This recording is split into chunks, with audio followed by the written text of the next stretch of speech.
Hello, I'm Michael Orwig, and welcome to the Wizard's Chest once again. With me today is Dave Barnett, also known as Dave the Mystic. Yeah. We met at a metaphysical fair just recently and hit it off very nicely. We have a very similar background in that we both have very technical lifetimes that we lived through. I was a pilot for United and flew in the Air Force, was a 747 pilot, captain for over a decade, a pilot for almost 20 years. You were an engineer and, in essence, a rocket scientist. Welcome, Dave. Thank you. I appreciate it. Tell us a little bit about your path and when your awakening started, but a little bit of your background and your path, and Sure. we'll go from there. When I was growing up, when I was in elementary school, I discovered electrical circuits, and I just had to know how they worked. That became a driving force for me for a number of years, and it ultimately led to me getting my bachelor's and master's in electrical engineering. My master's focused on bioengineering, but along the way, my parents were divorced. My dad was an Episcopal priest and an engineer. After he left, about the time I was in sixth grade, my mom got interested in astrology, and I became sort of her test subject because my older brothers wouldn't have anything to do with her on any of this psychic stuff. And so we tried a lot of things. We did Ouija board, we did table tipping. We tried things that we read about, predicting cards turning over.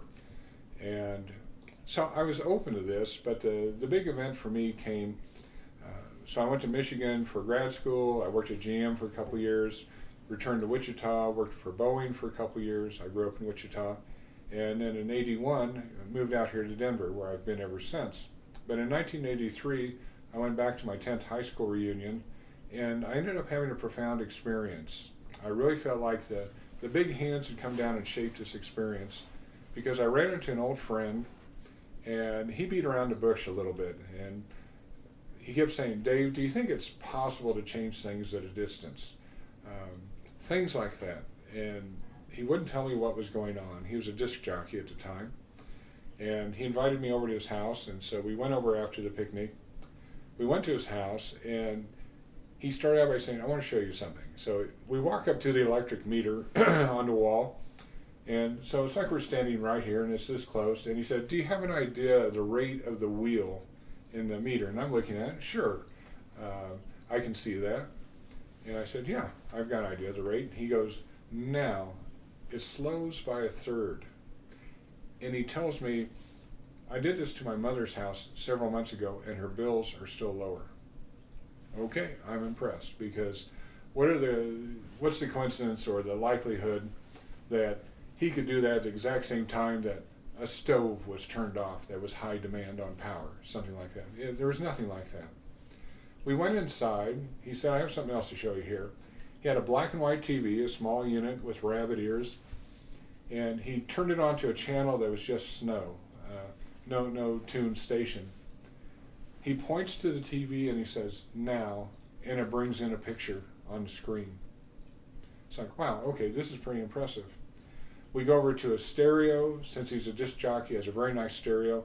It has the meters with the left and right channel for the VU, for the volume. And he said, "Do you see how the meters are moving with the music?" "Sure, the music gets louder, the needle goes up." And he goes, "Now, the needles go out of phase with the music, so when the music gets louder, they go down instead of up." Okay, this is getting more interesting. And again, keep in mind, I'm an electrical engineer. I know he can't fake this. You know, and to this day, he's only told this to about 10 people. He has no desire to be out in the public with it. He can come work on my meters. If he Yeah. wants to. No problem. He's great during the Mercury retrograde. And so the next thing that he did was very significant. We went out and sat in his car again. He started it. It was idling. And he said, "You have an idea? It's idling." I said, "Yeah." He goes, "Now." He could slow the idle down to the point where the car would stall. And then he told me, "I can stall other cars in traffic." Wow, this is getting pretty stupendous. We go we take a drive, we go down to his radio station, we go in the back room where they have all the panel meters to give the status of the transmitter. This is a 50,000 watt station. I can tell you as an electrical engineer at that time, to get 50,000 watts out an antenna, you probably had to put 100,000 watts into it because of heat losses and other inefficiencies. Took a lot of power. Took a lot of power. It had a panel meter that was digital, and it said 99.6. That was the percentage of the total rated power. So it's 99.6% of 50,000 watts is going out the antenna. And he said, I can lower the output power some. He said, I can lower it too much and I'll trip the station off the air, and I don't want to do that. I've done it before. But he said, watch the meter. And he said, do you have an idea of what it's reading? I said, yeah, it's rock solid, 99.6. And he points at it and he goes, now it drops to 99.2. Well, 0.4% of 100,000 watts is a whole lot of juice to control with your mind. And on my drive back to Denver, it really just hit me that the big hands had come down. They'd given me an experience in my field of expertise in electrical engineering that I couldn't ignore. Undeniable. Undeniable. And I came back to Denver and I said, I've got to start learning about this stuff. I'd already been having doubts about electrical engineering describing reality. For example, in the big scheme of things, scientists look at basic principles and they come up with things that, gee, if we could use that for you on a day-to-day basis, the idea that if we can say gasoline burns and if you do it right it explodes, how can I make your life better? Scientists don't make your life better. Engineers do. Engineers say, wow, you can make something explode? Well, I could put that in a thing that has a piston going up and down in a tube, and every time it goes up and it explodes, I could start getting force out of that. I could make a machine. I can make your life better. So engineers take theoretical concepts and make them practical for people. Along the way, engineers necessarily simplify a whole lot of concepts from the scientists. It's like, we don't need to know those 27 variables. There are 3 that are critical, and we're going to use those to describe this. And that's where I was in electrical engineering. The realization, because I was in a very intensive job on working with electronics for missile programs, I was doing lots of analysis using all those equations we learned in college. But here's a fundamental thing. Those equations are models. They are not the thing. It's kind of like when the pictures of the Buddha pointing at the moon, and he said, don't confuse my finger with the moon. Don't confuse the model equations that we have in electrical engineering with what's really going on. And it really became apparent to me, Ohm's law, which says that volts equals amps times resistance, that's great. It works out to 27 decimal places if you can measure it that accurately. Every time. It's so highly repeatable, it's wonderful. It doesn't tell you a darn thing about what an electron is. We're looking at a gross effect. And I was really feeling that my equations in electrical engineering were letting me down. It wasn't telling me the true nature of reality. So this trip came on top of that. I came back to Denver and said, okay, I've got to dig into this. So I got involved in channeling, working with the Tibetan Foundation, which channeled ascended masters. I started taking classes in psychic development at one of the local metaphysical bookstores. I met some wonderful people there. We were so compatible as 3 women that we met once every 2 weeks for a year just to try these different things that came to us, just to validate it. I got involved with therapeutic touch, energy healing, took all their classes. I felt very gifted that I had an instructor who didn't follow the exact book. Therapeutic touch is very regimented, but she took us a lot of other places. But one of the great things she did was she brought in test cases for us to try our skills on. So once again, being an engineer, wanting validations for these things, it's not just your imagination, it's just not a placebo effect, things like that. She brought in a middle-aged woman. She has a diagnosed medical condition. I want you to scan her energetically and tell me what's going on. Well, as soon as this woman walked in the door, I knew it was abdominal. And then when it was my turn to scan her, I got the colon. And it wasn't just the colon, it was the transverse colon. So your colon has the ascending, transverse, and descending. I got the transverse colon in her. I nailed it. she had something that today we would call either colitis or IBS or Crohn's. They had different diagnoses back in the 80s, but absolutely she had a diagnosed colon condition primarily focused in her transverse colon. Things like that really came to me and were very significant. And over my life, and especially since that time frame, I've had repeated things where the universe has given me demonstrations of really bizarre, strange things that I know I'm not faking it. It's not something weird. It's not just a synchronicity. It is truly a demonstration for Dave. I'll tell you a funny one the other day. We go to the grocery store. I eat a lot of eggs for breakfast. I've been dieting for a long time. And so I get the 18 packs. And so at the grocery store at King Soopers, I go over to the eggs. I do what every good person does. You open up the lid, make sure none of them are cracked or they've been broken. Yeah, sure enough, it's fine. Put it in the cart, take it home. At home on a Monday night, I stick it in the fridge. Next morning, I go to get it out, and I open up on the counter. There's an egg missing. My wife doesn't cook. My wife has no reason to look at the eggs or do anything with the eggs. That egg disappeared. Okay, so somewhere in a parallel universe, they had an egg breakfast, and they borrowed one of mine. I don't know, but these things happen to me, and they continue to happen to me, and it's led to the opportunity to develop many other skills. I left Lockheed in 2000, went to a small renewable energy company. I was getting readings where they kept pressing me to grow and increase my gifts and to do more in healing. In 2003, I won some R&D contracts with the Air Force with a small company in California, so I quit that job.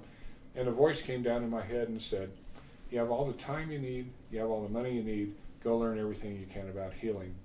And so in the time frame of 2003 to 2007, I was doing the contractor part as needed, but I could do it on my own schedule. So I was taking all different kinds of modalities in healing. I did 2 years of psychic mentorship and classes with the Denver Medium. I even went to acupuncture school for 2 terms and decided it's not for me, but I got a good grounding in Chinese medicine. And other important things started happening. The gift of reading, seeing past lives really came through strong then. Followed quickly by being able to do energy and entity clearing. I was shown some things in meditation where I was able to go to people's illusionary self-created hells, show them that it was an illusion, and get them out of that hell and get them back to the spiritual plane where they belong. Things like that. So other skills and gifts came along. Karma burning came along. I do a guided meditation for people where we burn all karma for all lifetimes and take care of that. I do a lot of work with core beliefs, subconscious core beliefs. I had a training in 2004 and 5, and then I've extended it past what that training was. So now, rather than muscle testing people, I muscle test on their behalf. So 80-90% of my work is all long distance. I sit on the phone with a headset and I clear people remotely. I never clear in person. I do healings remotely. I do core belief things. So been very involved with this, and it just keeps evolving. Cool. In my particular instance, it's almost the same time frame. Mm-hmm. I started back in the early 90s, but my big shift started at about 98, 99. Okay. Through that early 2000s. Mm-hmm. Now, as an astrologer, well, I studied astrology for 2 years, and Pluto, the planet of change, Mm-hmm. which is going through, it hits Saturn in January in an exact conjunction. Yeah, that's going to be a interesting. lot of structure. Saturn represents structure, Pluto, the planet of change.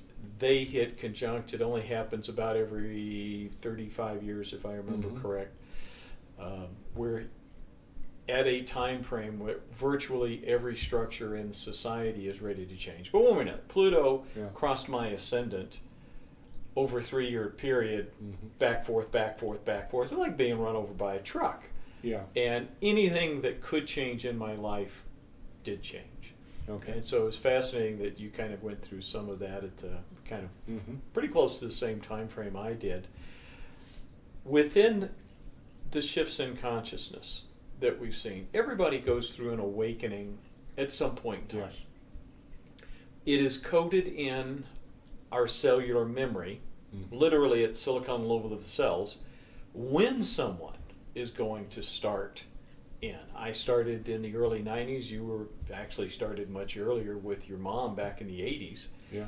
But you don't want to ever go into judgment about somebody. They haven't started their path or whatever really the opening. It occurs for them when it's supposed to. And unfortunately, we can try to show people all kinds of things, and we use the phrase, for those with eyes to see and ears to hear. Yes. And it's like that. Within your shifts, what was it just more gradual as you grew up because your mom had introduced you and therefore it was a little bit smoother? A lot of people, one of my good friends, Loris, who built that geometry, he went through his in his 50s. You know, and so it was an interesting wake-up call for some of these people. Yes. Yours was more gentle, however, it sounds like. I think so, more gentle, but I've gone through some major vibration shifts. Some people call it awakening or enlightenment, and it's put me in a position where, having gone through that experience with really no support, because I didn't have a guru, I didn't have a mentor, I was downloading stuff over several years, and then it happened in about 2006. It put me in a great position where people who are right on the verge of it, they're tingling, getting ready for it. But again, there's no support structure. So they don't flip the switch until they meet me, and then it's like, oh, here's somebody who can give me structure, give me support, give me validation and verification of all this. And then suddenly they wake up one morning and say, Dave, it happened. And I say, great, let's talk about it. Let's talk about what this experience looks like. So they don't go off and do crazy things. Well, it'd be very easy to. But that's a lot of what we're doing within both of our paths. You have your radio talk show on Monday night. Mm-hmm. We have the Wizard's Chest here with this information. We're trying to get as much information out and available to people to make their transition easier. Yes. And one of the conversations I still remember with Spirit a long time ago, I was saying, well, how is this shift going to happen as fast as I keep hearing if my path in this shift has taken me 15, 20 years to go from here to there? And all of this is supposed to occur in a tremendously short period of time. And the way they explained it to me is because of the path that each one of you literally is widening the road. Yes. And so that all of a sudden, someone that's just going through their awakening, it's like they can do in 3 or 4 years what maybe was a 25-year experience for us. And they're tapped into mass consciousness. Yes. So what the entire mass consciousness is going through, it keeps adding up. And that's why I can have a conversation, and I'm sure you probably are very similar to this, a conversation that I can have today, the thought of having that 30 years ago, no way. Oh my goodness. And I still, Gisela Hoffman, I interviewed Gisela. Her mother was Hannah Kroger, one of the pioneers. She did the first health food store when I was born in 1954 in Boulder. And she did it door to door before she had a store. And you're going, oh, with mimeograph sheets. In the 1950s? Yeah. Holy. So yeah, it is interesting how we can play a bridge for some of the people that we're all not necessarily running around as hippies per se, that we've all had very established careers and all of that. But when you go through your awakening, you absolutely need to be full bore in paying attention to that, not suppressing it. At least that's the way I would say it. Well, one of the phrases that several of my friends and I use for these people who are right on the verge is, we joke about their hair being on fire and they're looking for a pond to jump in. Those are the ones that you really see they've got to do it. It's a compulsion. It's like Close Encounters of the Third Kind. Yes. where the guy was compelled to make Richard Devil's Dreyfuss. Tower out of Richard Dreyfuss. Richard Dreyfuss out of mashed potatoes, and he kept building bigger and bigger ones. I have to find this place. There's something special there. He was compelled, and it could look like crazy compulsion to some people, and they were concerned about his mental health with it. But I would say for people on the spiritual path who really start feeling it's like, I've got to do this. I've got to figure this out. I've got to run into the right people. I've got to hear explanations. I've got to be encouraged on what I should go read, look at, do, meditate, whatever, because I've just got to do this. And they're at that point. And one of the things that it's easy for me to see is that every structure in society, everyone, Mm-hmm. is outdated by as many as 50 to 100 years. Yes. And they come through an education system that doesn't give them any core understandings of the workings of the universe. Mm-hmm. I mean, it goes on and on. The medical, we know. Certainly media in general, mainstream media Mm-hmm. would not. And then you have religion. Religion is a huge component in keeping people's consciousness, in essence, suppressed only to what doctrine that was written some 2,500 years ago, 2,000 years ago, goes on. My daughter, we were chatting, is writing her master's thesis, and one of the things we were talking about was Mary Magdalene, Mm-hmm. and as an avatar, and she was describing how in her paper she talks about when Mary Magdalene magically became a prostitute was like around 400 AD.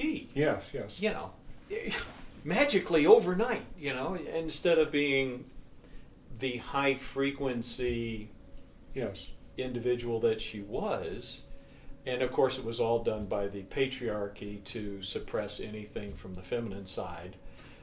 Well, it and goes on and there's a on. lot of strong intuitive information coming out that says hopefully the Vatican may start releasing Mary Magdalene's writings because given her background, her financial backing, everything, she was literate, and so she could write, and she also had scribes around her for her teachings. That's what's believed by a lot of people on the esoteric side. And it would make sense that the Catholic Church in Vatican archives somewhere probably has these writings, and just due to the politics, they've been unwilling to reveal that.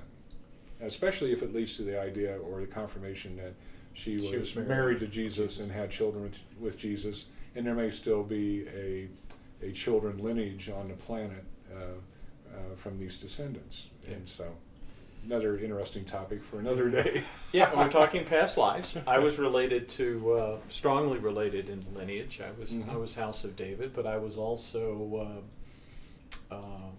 Jesus's like great uncle. Mm-hmm. But I was hundreds of years previous. My sister was the grandmother.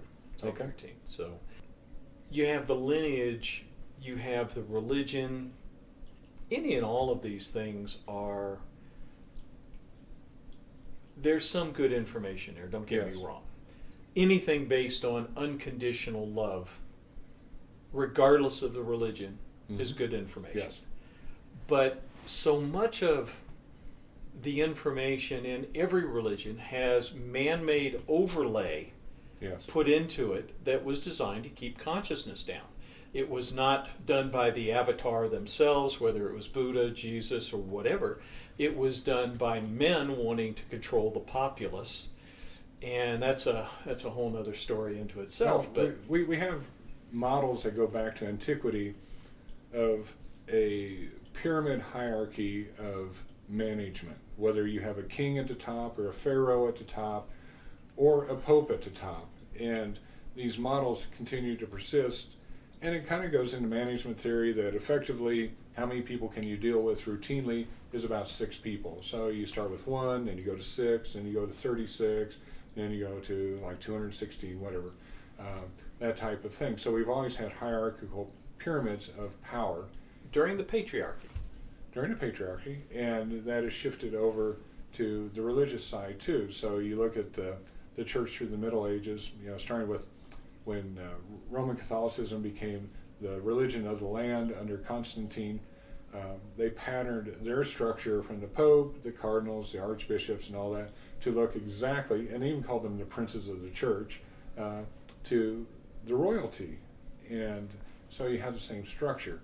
And so it's been very hard for most churches that pick up that lineage, that tradition, to release the idea that we need to have this hierarchy of control, and we have to maintain that control. One book that I really like, there's a bishop in the Episcopal Church named Bishop James Spong, S-P-O-N-G, and he's written a number of books, very controversial from the viewpoint of traditional Episcopalians, and to the point where if he hadn't retired, he probably would have been excommunicated or forced out, been defrocked, as they say for a bishop. Yeah. And one of his books, I think the title says it all. He says, Why Christianity Must Change or Die. Because he said, the average person who goes in and is attracted to be in a church or goes into church is the woman of the family. She is the feeler, she's the empath, she really feels the traditions of the church. She drags along some husband who is a practical guy, engineer, plays football, whatever, and he hears what sounds like fairy tales out of the pulpit about little stories out of the Old Testament and the New Testament, and he just said, I'm sorry, science trumps this. I can't take this. And so a big part of his book is how Christianity has got to be forced to come to the table. And this really came to me at a little Episcopal church I went to for a number of years when we were first in the area, and I wanted my daughter to understand, church and the liturgy and everything. And small little parish church, maybe 150 people routinely were in the congregation. And we had a couple visitors. They were both theologians out of the Episcopal faith. And they were up there, and they were talking about the most fantastic things that they were researching and looking at, really modern, cutting-edge stuff. And I talked to one of them, I said, why is it we never hear your stuff out of the pulpit? Because you're doing this stuff. You're publishing, you're spreading the word. We don't hear it out of the pulpit. Why not? And he said, if they said our stuff out of the pulpit to the general congregation who's been hearing the same Bible stories and interpretations since they were children and their parents were children, their grandparents were children, they'd leave the church. So he said, what you're hearing from the pulpit is 150 years old, and frankly, we don't really know how to update it because the congregation will leave. They're comfortable with the stories. They don't want to hear current thinking and updates on interpretation. That is interesting because it comes down to change. Yes. And we live in a time of enormous change. Mm-hmm. And as a pilot, I was indoctrinated by controlling my environment. Yes. That's what a pilot does. Probably doctors are very much like that, but you want to talk about somebody with control issues, look at a freaking pilot. Yeah. It took me almost a decade of consistent work to being able to finally really let go of all of that. There's always a switch and there's always an indicator, right? And I'm controlling everything. My job is to control my environment. And a lot of society is conditioned to fight change instead of embracing it. Yes. And we are in such a time period of not just a little change, but everything you think you knew, mm-hmm. you can let it go. And yes, very much. If there's a structure in society that you're attached to, mm-hmm. many people are, and that structure comes under attack because it's old energy, yes. you tend to hold on to that and want to protect it because it's part of your persona, mm-hmm. the illusionary identity that people tend to do, and that's all part of letting go of the illusion and getting back to our true self. And this is some of your work. I have a wonderful cartoon T-shirt from the Dilbert cartoon strip, and it has this Dilbert on there, and it says, "Change is good. You go first." and that really says it all. No, that is that. Yeah. Now, we wanted to talk a little bit today about the soul experience. Yes. And I've written about part of it. You've taken at a deeper level with some of the healing modalities you've been doing. Yeah. But within the soul, you can have multiple lifetimes, and then within time, all time is one time. Mm-hmm. So you have the illusion. But one of the things you found in your work with past lives is that concept of that lifetime really is ongoing now and can have an effect on this version of Dave. Yes. In other words, you could say that version of Dave and this version of Dave, each are still having their experience in the present moment, where we have this illusion of past, present, future. Tell us some of your stories that you've had along those lines. When I was going through my really period of spiritual growth and doing lots of intense meditation, having lots of experiences, one of them was, and this was kind of a warm-up, it was interesting. So I'm taken by spiritual guides to go back to one of my past lives.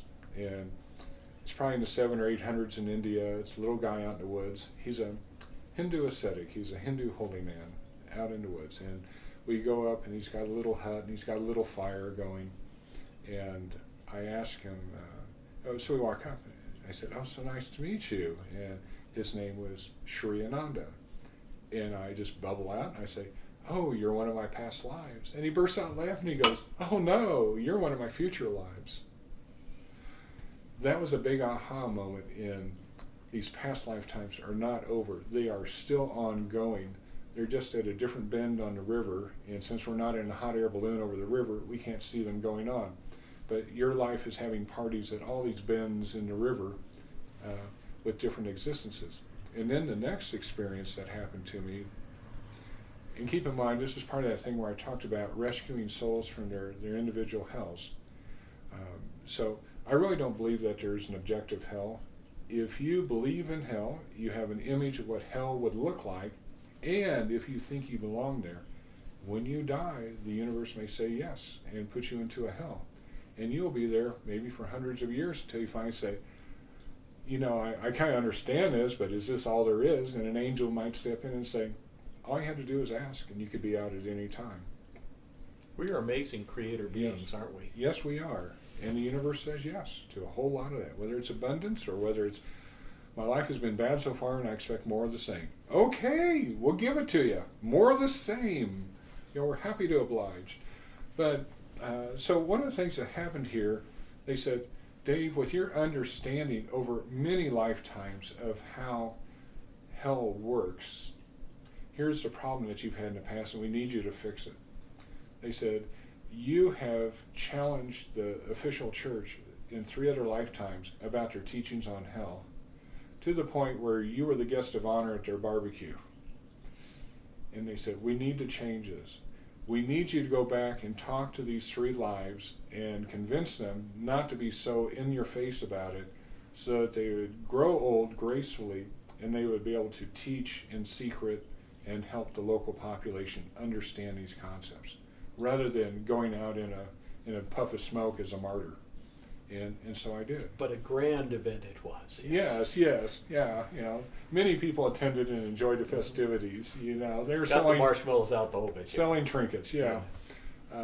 So that was another major one for me on these things can change. And this also has the implication that future lives of yours can come back and interact with you, especially if you're going to do something very stupid and very, I'll say, karmically entwined, because it could affect them. And so who knows, some of these people who show up at the right time, coincidentally, when you're about to do one of those things like, Billy Bob says, hey everybody, watch this. Not a good plan. And maybe a sane head shows up, you never seen him before, you never seen him since, and they say, boys, I don't think you ought to do that with your car on this hill. There's a bad bend down there and there's other wrecks down there. Oh, gee, thanks, mister. Thanks for warning us off. And the guy disappears. Who knows if that wasn't a future life to keep you from doing something really stupid. So people assume the timeline is set in stone. Mm-hmm. But evidence to the contrary exists, Yes. and we have the Mandela effect. Yes. And you and I were talking about some of our favorite ones off camera. Yes. And it was interesting just watching it on the internet, someone trying to explain it, where all they were saying was, no, their memory is wrong. Yes. And as I understand it, it simply merged timelines Yes. with a different reality Mm-hmm. for the present than that what the person had experienced before. And for those of you that have never heard of the Mandela effect, basically it was a group of people that had gotten together, and I cannot remember exactly the scenario, but Nelson Mandela had been brought up, and a large amount of these individuals had full memory of Nelson dying in prison Yes. in some fashion, not being president of South Africa. Not being liberated, not becoming president, not living for another 20 years, not divorcing Winnie, all that. He died in prison, and they have a distinct memory of that. The one that was always most striking for me was in Snow White, and it was Mirror, Mirror on the Wall. Who's the fairest of them all? I mean, I can quote that till the day I die, and the current version says Magic Mirror on the Wall. And it goes on and on. There are many of these, and what we understand it is different timelines have actually collapsed to realities, and now we have you have a choice, a 50-50. Yeah. The reality from this timeline is still within the memory, but something different. I'll give you another personal example of that. Again, I get blessed with demonstrations of things. You know, they appeal from the spiritual plane to the engineer in me. So about 4 or 5 years ago, my wife and I were invited by an artist friend to go see her gallery showing. She was one of 3 artists. This was at a storefront gallery up in Belmar. It's an outdoor walking mall. And it was the first Friday, so this was from 5 to 7. So my friend Sophia invites me and my wife. We show up about 5:30. Walk in. I don't see Sophia. Maybe she stepped out. We go over and we find her artwork. We snack on the celery sticks and the carrot sticks. We notice the obvious owner sitting at one side, and there's somebody with a big camera taking pictures of all the guests frequently. So it's safe to assume we're into pictures. We look at Sophia's artwork. No Sophia. We see the other artist's artwork. Finally, after about 45 minutes, we give up. We figure Sophia must have had an emergency. Couldn't be there. We left. Something happened, yeah. So that night, being the little person I am sometimes, I send kind of a funny email to Sophia saying, okay, I don't get it. We go to your art show and you don't even show up. What's going on? I just had to tweak her. A couple weeks later, she sends me an email. Dave, I found your email very interesting. I was in the gallery the whole time. Not only that, I went back and met with the owner. We went through the photos of all the guests, and you and your wife did not show up in any of them.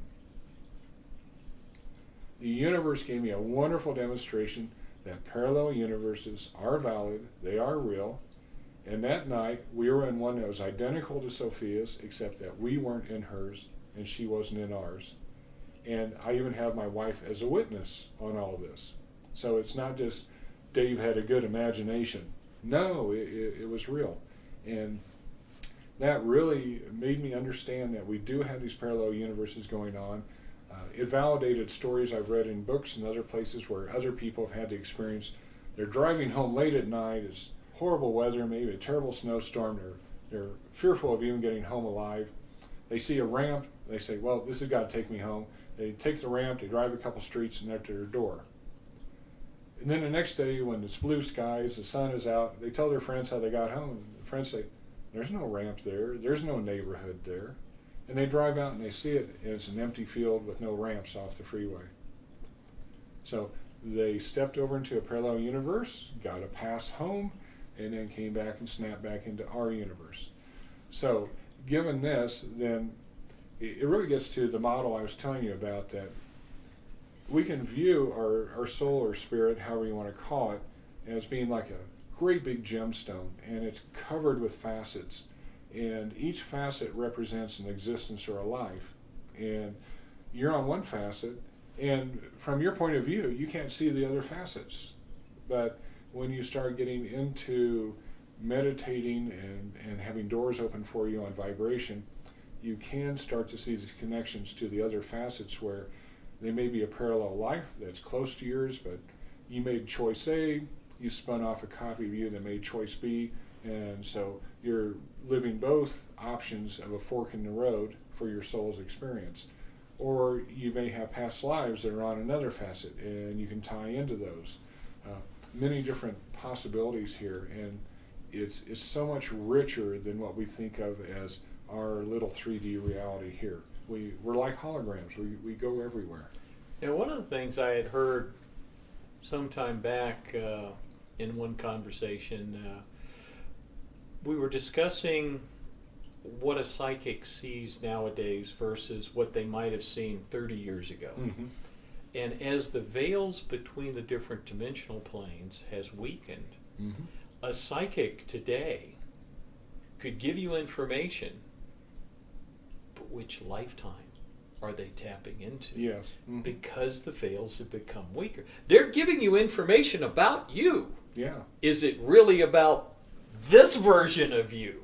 Is the question, and that was always the interesting thing. That, it's a problem for readers that were reading 40 years ago, doing their same techniques and everything else that they might have done.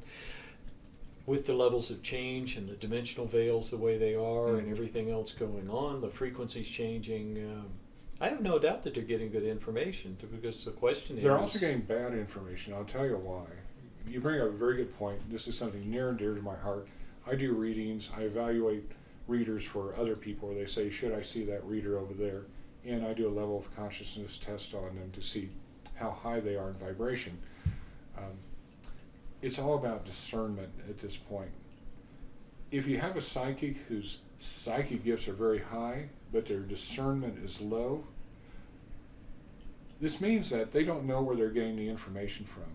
And if it's coming out of the astral plane, if it's coming out of these things called morphic fields that are a false consciousness created by a whole bunch of people being interested in something like a false field of Mary Magdalene, and people are channeling out of that field rather than the real deal up here, then the information is all suspect. So if I come to see you and you're a reader and you say, Dave, I got a deal for you, 50% of what I'm going to tell you is it's amazing, it's absolute truth, and 50% of what I'm going to tell you is amazing and it's an absolute lie. What's the value of the reading? And that's what happens with a lot of these readers who don't have the discernment on where they're connecting to.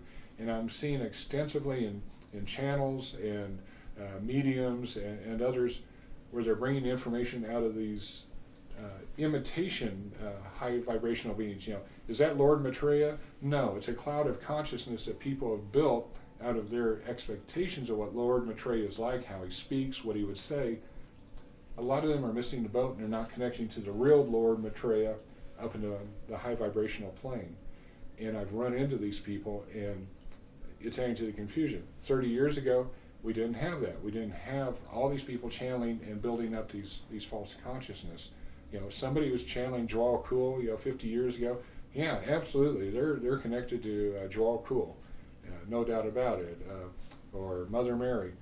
These days, you got to use your discernment to check on their discernment to see, does this ring true? Is my gut feeling? Am I getting truth pimples on my arm, as a lot of the psychics say? What's your validation for them? So Yeah, it's good. Very important. So the last thing, in what little time we have left, and Yes. we'll talk some more certainly at another Absolutely. time, I'd love to be back. but we wanted to talk a little bit about imprinting. Yes. And from a soul level, and I've written about this and talked about this in some of my books, from a soul level, if I'm coming into a lifetime without experience in a particular area that's part of my soul's path for that lifetime, and the easiest example is, let's say I'm going to be a government leader, Yes. and I've Uh-huh. never been a government leader. I'm a spirit on the other side. I've never been a government leader. I'm in this lifetime supposed to take on that kind of a role as part of my life.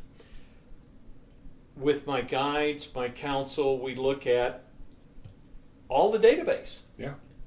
Who would you like to emulate? Who's got some character traits that you can tap into that we could literally take a holographic imprint of and overlay it into your field, Yes. in essence, giving you this thing. Now, the easiest one for most of us is Cleopatra as a strong feminine leader. How Yes. many feminine leaders do people have to go look at, per se? Or Queen Elizabeth I, things And like that. Yeah. what happens is basically, if someone tapped into the past life, they could tap into that energetic Yes. and saying, okay, yeah, there is a Cleopatric energy there. It does not necessarily mean that you were, in fact, the only Cleopatra, Right, but right. you carry that imprint. And I know, and we haven't really discussed this, but in the new children coming in right now, Yes. they're coming in with multiple soul threads, Yes. not a single soul. And I've seen several with as high as 33 imprints. Okay. One of them had a number of ascended masters and Joan of Arc. And it was just interesting how within these imprints, but this was more an imprint, this were literally a soul connection to, in essence, the ascended master Joan of Arc. How much of her energy, this was a male child, how much of her energy would be funneled in? In other words, they wanted the positive characteristics, but didn't want the martyrdom Yes. aspect. So it was an interesting play. And it's all about, in this particular instance, creating a vessel, a physical body, a new body that holds more energy and a higher frequency energy. And by having all of these, let's just say in this particular instance, it was a mix of ascended masters and angelic, and maybe some elementals were here for this one individual. They can, if energy from Joan of Arc is needed at that moment in time, energy from her could be pulsed in and energy taken out from one of the other masters. Yes. And so it's like, it allows us to keep it up at a higher red line. I liken it to about 25% higher level energy than a previous body would have been able to do. And it's just interesting, like they've developed this. We've seen imprints. Imprints was the previous way that we would have done it. Now we're seeing more of even just a direct soul connection, an etheric thread, if you would, to some of these different masters or whatever. But in this instance, back to, I digressed a little bit, back to just the imprint itself. Let's say I wanted to, I was slated, my role was to be President of the United States, and I loved Lincoln's leadership and his ability to embrace people that disagreed with him. And I take his imprint and I incorporate it into mine. That happens at a soul level, but you've done much more at a healing level in incorporating imprints in the physical body today from the past. Talk about that. Yeah, we have a lot of inertia in us in our lifetimes, and this comes through in what we're going to express in our current incarnation. And there's a lot to be said for having a number of human lifetimes behind you in the past where you do carry forward with these energies. So when I talk about some of these imprints, I'm talking about you may have copies of other people's lives, not necessarily, sure, notable ones like Cleopatra or Julius Caesar, but you may have ones that are average people who are good people who understood how our society works, how we have good moral values and make good choices. And what I've run into is in some cases people have those people in their family who are mentally challenged or behaviorally challenged, and when I start checking them I find, wow, they have a string of recent lifetimes where they were extraterrestrials. They were not in human form, they were not in human consciousness, they didn't have our experience here, they don't know how to use utensils, eat, drink, because those are foreign concepts. And they come here, and if they don't have some backup information in their subconscious, it is very hard to comprehend how they're supposed to act here or react or do things, whether it's behavioral, whether it's just routine things like keeping a house clean. Why would I bother to clean a house? You know, I didn't do that on planet Zorg. You know, almost that comes out. Well, and this planet has a lot greater range of emotions available to it. Yes. Many of the volunteers that have come, and there's been not just thousands, millions upon millions of volunteers from the cosmos have come for now. And there is such a range of emotion, unfortunately a great deal of it negative, but certainly a great deal positive. A lot of them are just never experienced that, and it's a tough gig for them, and I just kind of, I hate to say blown away, but it's very challenging. But well, something I've recently found on several clients, where typically my client is the parent of an adult child who's very challenged, and it just kind of came to me, so many things you just get to download. I asked the adult, I said, okay, give me 4 or 5 names of people who've passed, who are in your family or close friends, who have good moral judgments, they have values that match your family, that type of thing. And I get some names, and then I go get permissions to essentially create an imprint off of them and install it in this adult child. And these people are seeing significant changes in their behavior and getting rid of negative behaviors, things like that. What's the visualization you use to actually install it in their holographic field? Is it explainable, or is it? I do so much. I have a healing temple that was created for me, and looks like a giant pyramid, and the spiritual plane is crystalline.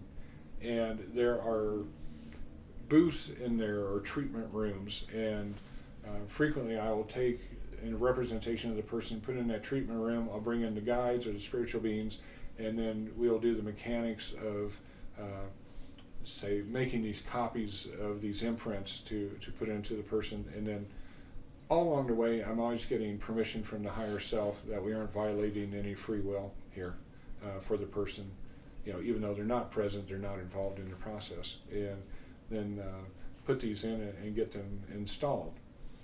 This is very common when you're going to be born, so you might be told, okay, you're going to have this challenging life as Michael, and how would you like to have a copy of Orville Wright in your subconscious to tap into, because that would really give you a lot of concepts for the mechanics of flight, going all the way back to the beginning. As you become a pilot in this life, obviously that would be an advantage. And you say, yeah, sure.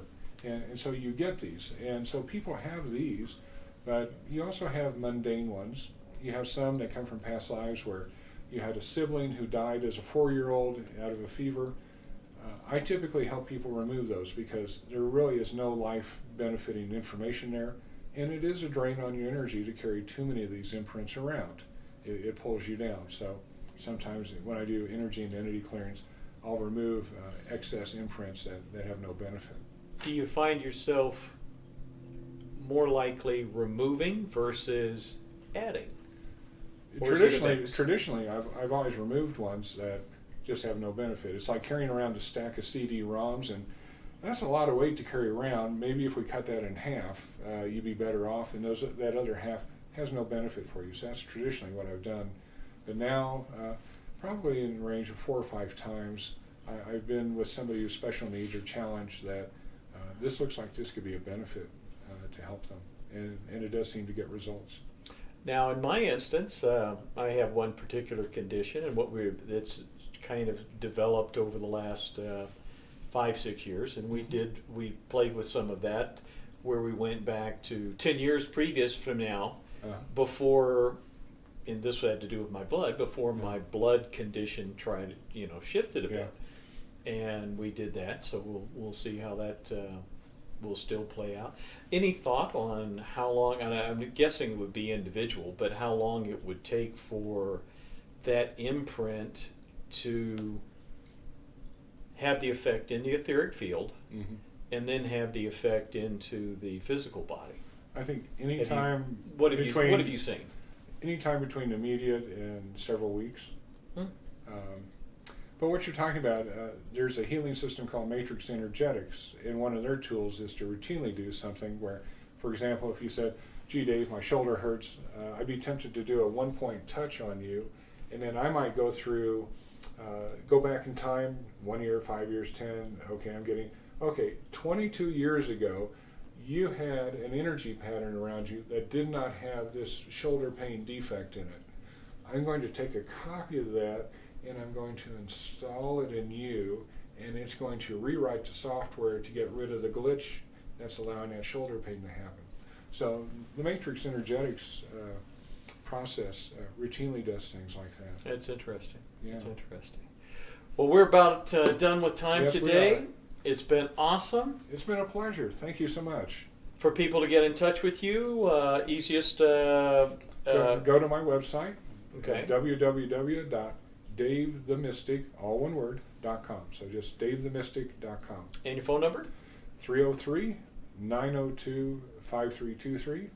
Again, 303-902-5323. Wonderful having you. We'll chat some more certainly later. I'm Michael Orwig, and thanks for being with us on the Wizard's Chest.